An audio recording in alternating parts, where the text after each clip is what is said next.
got a new conspiracy theory. The United States is for sale to aliens. Why, you say? Well, because if you take a picture of the United States from space, you'll see that it actually has a giant barcode on it, right down here in the desert of southern Arizona. And in case you missed it, there are actually a few of them. You can find them here in the Florida Panhandle, in Maryland, in California. They're all over, and they're always the same. Evenly spaced sets of 3 white lines descending in size, painted onto black concrete. For decades, the American government has offered no explanation for them, and so I can only be left to conclude that America is being sold to— Wait, hold on. Did I just receive a declassified CIA document from the Cold War that provides hard evidence for an interesting explanation of this decades-long mystery that will take about 4 to 6 minutes to explain? Well, would you look at that? I did.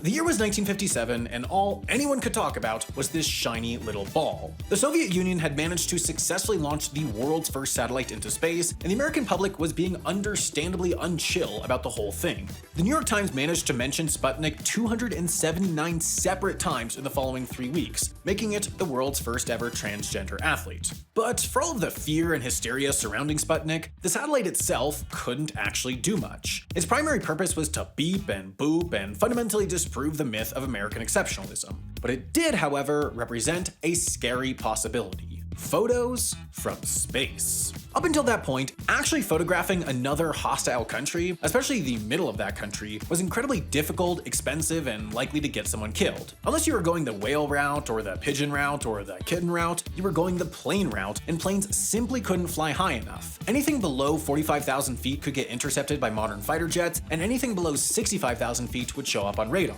At the time, the US's best high-altitude planes were the B-29, with a service ceiling of 31,000 feet, the B-47 at 42,000 feet, the English Electric Canberra at 48,000 feet. That doesn't mean that the US wasn't strapping cameras on them and flying them over the Soviet Union anyway, it just meant that they kept getting shot down. So naturally, the US spent several years and several $1 million developing a plane that could fly high enough to not get shot down, which was then immediately shot down. It became clear that the only reliable way to get a photo of the Soviet Union was to take it from much, much further away. And where is the furthest away? Well, it's a place I like to call Spachi. I hope I'm pronouncing that right. Anyway, enter the Corona satellite program. These were the first spy satellites ever designed, massive, heavy, and crammed with thousands of feet of black and white film. They solved America's biggest surveillance problem, namely taking photos from far enough away that the photos wouldn't immediately be exploded by a fighter jet, but taking photos from 100 miles instead of just a few thousand feet presented some new problems. For example, how do you actually get the film from the satellite back to the good folks at the CIA? Well, easy. You simply eject the film from space in a specialized return vehicle that flies toward the Pacific Ocean, and then simultaneously launch a plane from Honolulu with such perfect timing that it can catch the film midair before it hits the ocean, but in case it misses, construct the return vehicle to look like it can house a monkey, so if anyone else finds it, they'll think, oh, never mind, it's just a monkey from space. I almost thought it was gonna be something interesting, like grainy black and white photos of Russian tarmacs. I guess I'll just carry on then. This is actually how they did it, and it worked perfectly.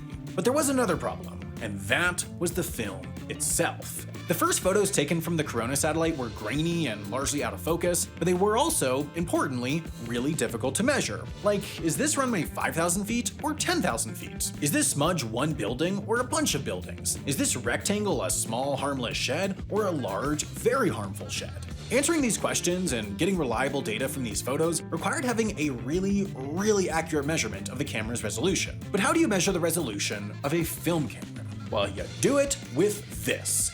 This is the 1951 US Air Force Resolution Test Chart, and it's how the Air Force would calibrate things like cameras and microscopes before cameras and microscopes became good.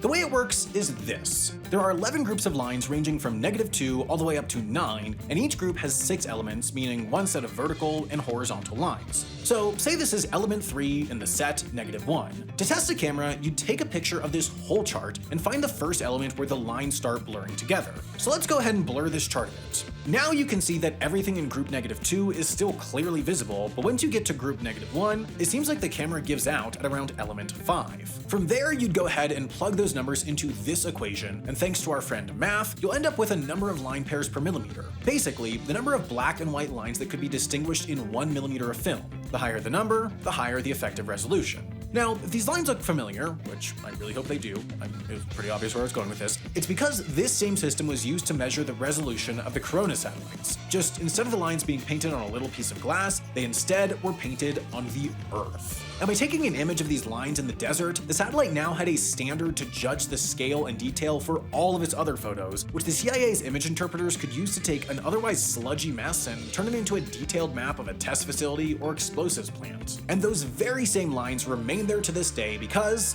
well, the government is just really lazy. So, if you made it to the end of this video, I'm gonna make two assumptions about you. One, you are a giant dork, and two, you like, or can at least tolerate, my voice explaining random stuff to you. And if either of those things are the case, well then you should come join us on Nebula.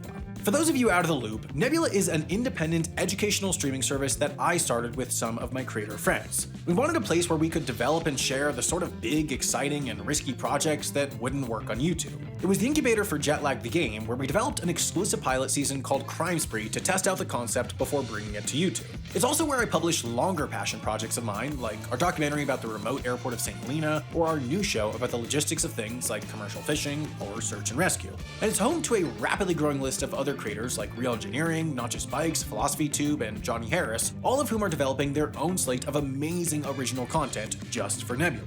Signing up for Nebula not only gets you access to this massive library of content, but it's also a great way to support independent creators like myself and all of these other folks scrolling by. All you need to do is go to nebula.tv/HAI and you'll even get 40% off an annual plan, which brings the monthly cost down to under $3 a month.